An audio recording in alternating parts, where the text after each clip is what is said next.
65 साल का अनूप चंद्र अस्पताल के गेट के पास असहाय सा खड़ा था। उसकी आंखों में आंसू जम से गए थे। ऐसा लगता था कि उन आंसुओं का बांध कभी भी टूट पड़ेगा। उसकी पत्नी राजकुमारी जमीन पर लेटी अभी भी अपनी सांसों के लिए संघर्ष कर रही थी। पिछले 3 घंटों से उसके लिए एक बेड की व्यवस्था में लगा था, लेकिन इस कोरोना के समय में अस्पताल में बेड मिलना बहुत ही कठिन था। फिर भी उसने हार नहीं मानी। डॉक्टर साहब, हमारी पत्नी राजकुमारी को बचा लीजिए। उसे सांस लेने में बहुत दिक्कत हो रही है। उसे लगातार खांसी भी आ रही है और पिछले 3 घंटों से मैं उसके लिए बेड की व्यवस्था में लगा हुआ हूं, लेकिन ना तो उसे अब तक बेड मिला डॉक्टर साहब, और न ही किसी डॉक्टर ने उसे देखा है। अरे भाई साहब, आप देख रहे हैं ना कि अस्पताल की कितनी बुरी हालत है। हर तरफ कोरोना के मरीज हैं। मुझे लगता है आपकी पत्नी को भी कोरोना ही है। अब ऐसे में हम भी क्या करें बताइए? लाचार हैं हम भी। हमारे भी तो 2 ही हाथ है ना। किस किस को हम देखें बताइए? डॉक्टर साहब, मेरी पत्नी तड़प रही है। भगवान के लिए उसे एक बार देख लीजिए ना, एक ही बार बस। अच्छा ठीक है, मैं आता हूं। कहाँ है वो? वो अस्पताल के गेट के पास है डॉक्टर साहब।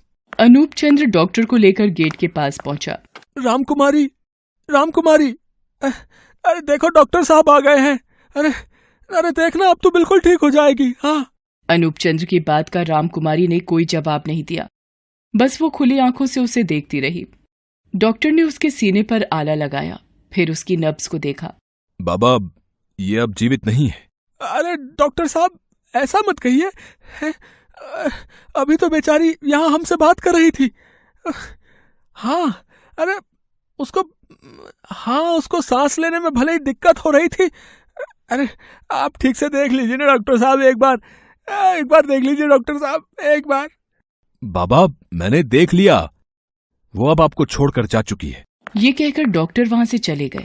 अनूप चंद्र अपनी पत्नी की खुली आंखों में खुद को देखता रहा और उससे बातें करने की नाकाम कोशिश करता रहा। ए रामकुमारी, देखो ना, डॉक्टर कह रहा है कि तुम हमको छोड़कर चली गई हो। डॉक्टर साहब को कुछ नहीं पता है।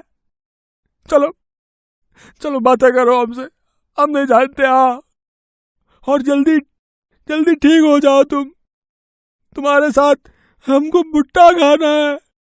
कल शाम की ही तो बात है। अनूप चंद्र जब शाम को खेतों में काम करके लौटा तो उसने देखा कि उसकी पत्नी आज दरवाजे पर नहीं बैठी हुई थी। ऐसा कोई दिन नहीं था जब वो शाम को घर लौटता तो रामकुमारी दरवाजे पर नहीं होती। अनूप चंद्र और रामकुमारी एक दूसरे से बहुत प्यार करते थे। उनका एक दूसरे के अलावा कोई नहीं था, क्योंकि उनका जवान बेटा 25 साल की उम्र में किसी जानलेवा बीमारी का शिकार होकर ईश्वर के घर चला गया था। क्या बात है, रामकुमारी आज दरवाजे पर मेरा इंतजार नहीं कर रही है। उसके हाथों में कुछ भुट्टे थे। वो घर के बाहर से ही अपनी पत्नी को आवाज लगाते हुए बोला, रामकुमारी, अरे ओ रामकुमारी, अरे भाई कहाँ हो तुम?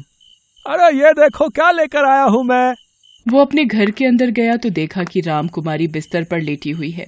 उसने जैसे ही उसे देखा वो बिस्तर से उठने लगी। अरे आप कब आए? देखिए ना, आज मेरी आंख लगी तो खुली ही नहीं।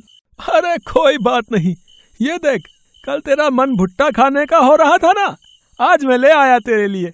आप हाथ मुंह धोइए, मैं अभी भुट्टा सेक देती हूँ। रामकुमारी जैसे ही उठी उसे चक्कर सा आ गया। वो फिर से बिस्तर पर गिर गई। अनूप चंद्र भागकर उसके पास गया।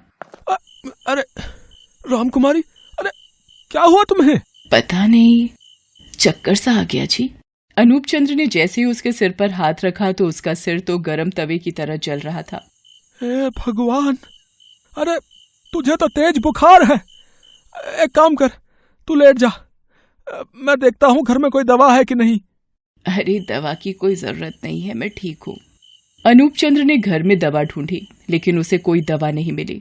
उसने रामकुमारी को कहा कि बाजार से ले आता हूँ दवाई, लेकिन रामकुमारी ने मना कर दिया। वो अपने पड़ोसी के पास भी गया, लेकिन उसके घर पर ताला लगा हुआ था। जब वो अपने घर वापस लौटा तो उसने देखा कि रामकुमारी फिर से सो गई है।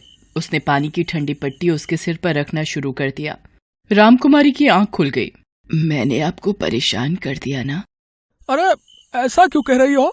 है परेशान कर दिया? अरे मैं भी तो कितनी बार बीमार पड़ा हूँ, बताओ।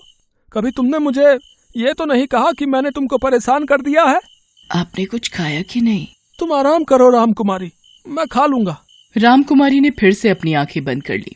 अनूप चंद्र उसके बगल में ही लेट गया, लेकिन रात को रामकुमारी की तबीयत और बिगड़ने लगी। उसे जोर जोर से खांसी होने लगी। उसकी खांसी की आवाज से अनूप चंद्र की नींद खुल गई। उसने देखा कि रामकुमारी उठकर बैठी हुई है। वो जोर जोर से सांसें ले रही है।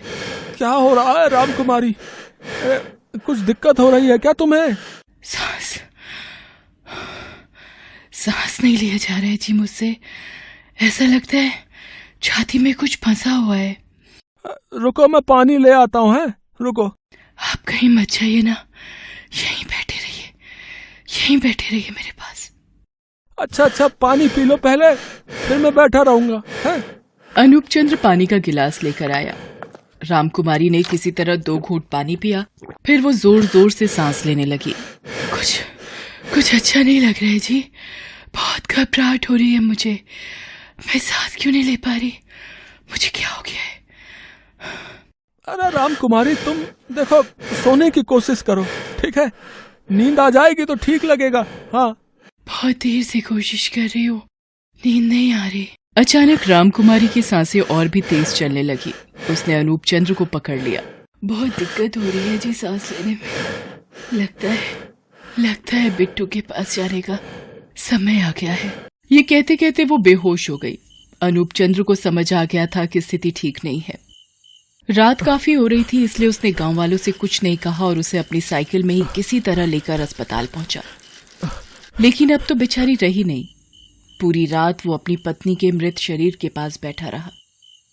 अगली सुबह वो अपनी पत्नी के मृत शरीर को लेकर गांव पहुंचा और लोगों से उसके अंतिम संस्कार में मदद करने की बात कही। लेकिन जैसे ही लोगों को पता लगा कि रामकुमारी की मौत कोरोना से हुई है, सभी ने अपने घर के दरवाजे बंद कर लिए। अंतिम संस्कार तो दूर, न तो कोई रामकुमारी के मृत शरीर को छूना चाहता था और न ही कोई अनूप चंद्र से बात करने को तैयार था। गाँव वालों, अरे ऐसा मत करो। अरे मेरी पत्नी बेचारी मर गई है।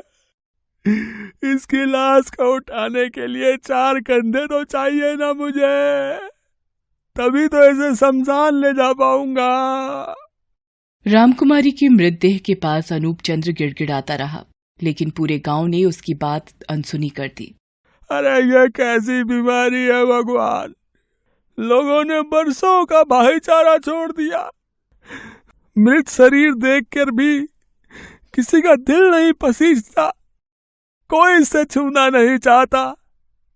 हे भगवान, यह कैसा समय है जब मृत शरीर को 4 कंधों का सहारा भी नहीं मिलता।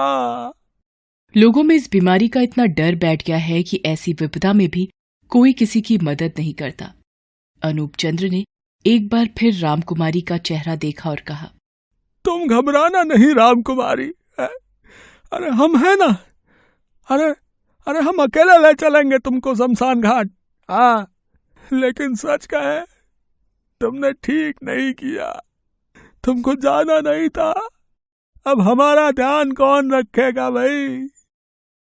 जब हम शाम को थक कर आएंगे तो कौन हमारी बाट जोहेगा?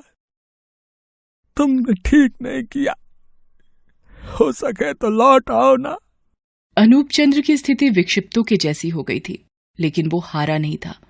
उसने अपनी पत्नी के मृत शरीर को फिर से अपनी साइकिल में लादा और चल दिया शमशान की ओर।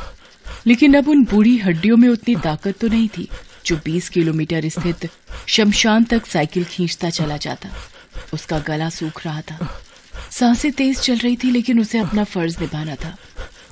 उसे दूसरी दुनिया तक जाने के लिए पत्नी की विदाई अच्छे से करनी थी। वो हांफता हुआ जा रहा था, चला जा रहा था, लेकिन एक समय उसका दम टूट गया। वो साइकिल समेत गिर पड़ा। अरे मैं कैसे गिर गया? अरे रामकुमारी, तुम्हें चोट तो नहीं लगी? अरे बूढ़ा हो गया हूं ना, लगता है इसलिए गिर गया। लेकिन तू फिक्र मत कर, मैं हूं ना। अरे मैं ले चलूंगा रे तुम्हें, तेरा पति जिंदा है, तू फिक्र मत करना, तू फिक्र मत करना। उसने फिर से साइकिल को उठाया और रामकुमारी के मृत शरीर को उसमें लाद ही रहा था कि दूर से पुलिस की गाड़ी आई। पुलिस इंस्पेक्टर ने इस तरह से उसे देखा तो उससे पूछताछ शुरू कर दी। तब उसने उसे सारी बात बताई। उसकी बातों को सुनकर इंस्पेक्टर की आंखों में आंसू आ गए। बाबा, आप फिक्र मत करिए, हम है ना, हम आपका साथ देंगे। हम ले चलेंगे अम्मा को, हम सब मिलकर करेंगे इनका अंतिम संस्कार। माना कि कोरोना लोगों को मार रहा है, लेकिन इस बीमारी के कारण हम इंसानियत को नहीं मरने देंगे, नहीं मरने देंगे। उसके बाद पुलिस वालों की मदद से रामकुमारी का अंतिम संस्कार संपन्न हुआ। अनूप चंद्र ने रोते रोते उसे विदाई दी। दोस्तों, कोरोना का समय बहुत भयावह है। इस समय इंसानियत को जिंदा रखें, जितना संभव हो सके लोगों की मदद करें, क्योंकि जब सब देंगे एक दूजे का साथ, तभी कोरोना को दे पाएंगे मात।